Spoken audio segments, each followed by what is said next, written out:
Hello mga idol, marami pa rin nagtatanong no kung anong agency pa punta dito sa Japan, no? Kung paano nga ba mag-apply dyan, kung may age limit po ba, no? Ila- Ilalagay ko na lang dyan mga idol dito sa video, no? Ilalagay ko yung picture dyan ng agency. I-reflex ko dyan yung mahabang pangalan ng agency, kung paano mag-apply dyan, no? Di sasabihin ko na dyan sa inyo, no? Para hindi na po kayo mahirapan mag-apply. Hindi na po kayo mahirapan papunta dyan sa agency na yan pag ma-apply po kayo. Pero bago yan mga idol ay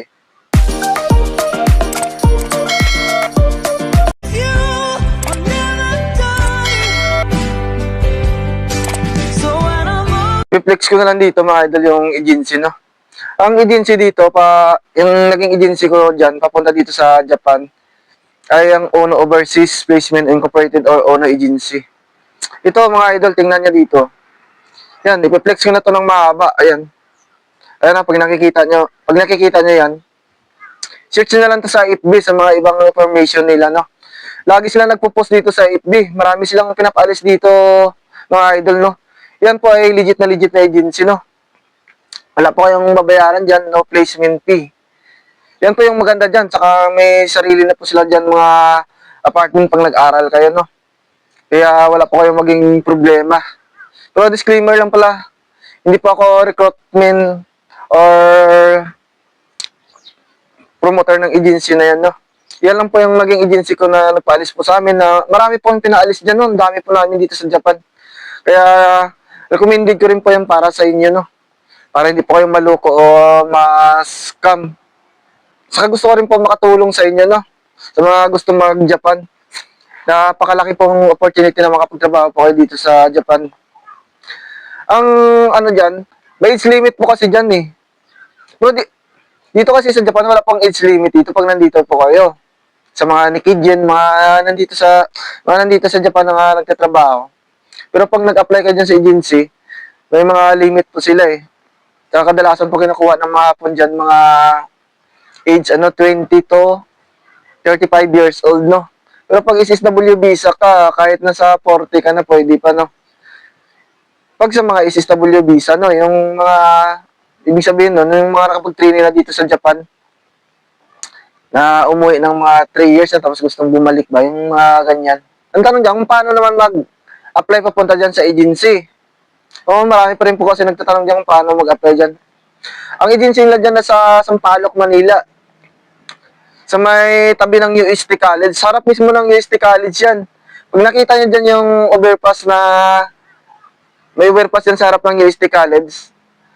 Yun sa tawid lang yan. Yung may building na dawan dyan. Yung mataas na building yan. Alam ko dalawa na yung mataas na building dyan. May pinagawa dyan na isang building pa eh. Tapos may mga nag-open na rin dyan na 7-Eleven saka Starbucks yata. Sa harap mismo niyan. Sa harap ng Starbucks yan saka 7-Eleven sa Goldilocks. Tabi lang dyan ng Ono Agency, no? Saka yung building na dawan. Basta yung overpass dyan, tawid ka lang dyan sa kabila na yan, sa harap ng UST College na yan. Pag nakita kayo ng mga bus na yung may mga biyaheng UST, yan sakay lang kayo dyan, mga bus o jeep, or mga van dyan na mga papuntang UST, no? Tanong lang kayo dyan, dyan lang bababa sa may sa may UST, yung UST College or UST School dyan. So, hanapin nyo lang dyan yung saan ba yung dyan, yung, or agency dyan, or yung building na the one. Tingnan nyo lang, makikita yung building na the one dyan, mataas na malaki, no? May katabi din yan siya ng building, eh. Saka dyan may Starbucks, saka may 7-Eleven, saka may Goldilocks, no? Basta pag nakita nyo dyan yung so may babaan lang yan sa mismo ng ng mga bus din dyan, saka jeep. Yung overpass na yan, tapos aakyat na kayo dyan, pag-akyat nyo ng overpass, pagbaba nyo, kaliwa lang. Diyan lang yan, lapit lang yan, matatanaw nyo na agad ang agency dyan. Pagbaba nyo ng overpass, matatanaw nyo ng agency dyan. Boundary kasi yan siya ng ng UST, saka yung Sampaloc, boundary siya ba, yung gitna ng kalsada, tapos dito sa kabila Sampaloc na siya, no? Yan lang mga idol, no? Pag may mga tanong pa kayo, magtanong lang kayo, no? Sana nakatulong ang video ito, no? Baka pwede naman. Paki-like and subscribe na rin sa ating channel, no? Para lagi po kayong updated sa mga video na ina-upload ko po po dito lagi. Sinsya na po kayo mga idol. Bagong gising ako. Hindi naman manas yung mukha ko.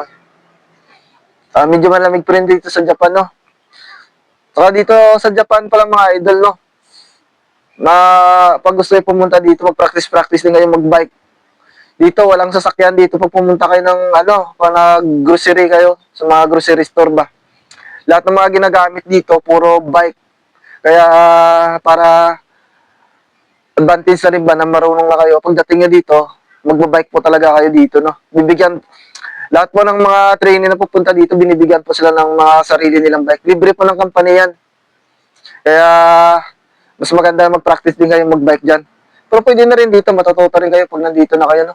Kasi marami din sa mga kasama ko dati, hindi naman marunong mag-bike, no? Alos dito lang din sila natuto mag-bike. Kahit ako dati, hindi din ako masyado marunong mag-bike. Dito na lang din ako natuto mag-bike sa Japan. Yan lang mga idol, maraming salamat sa inyo.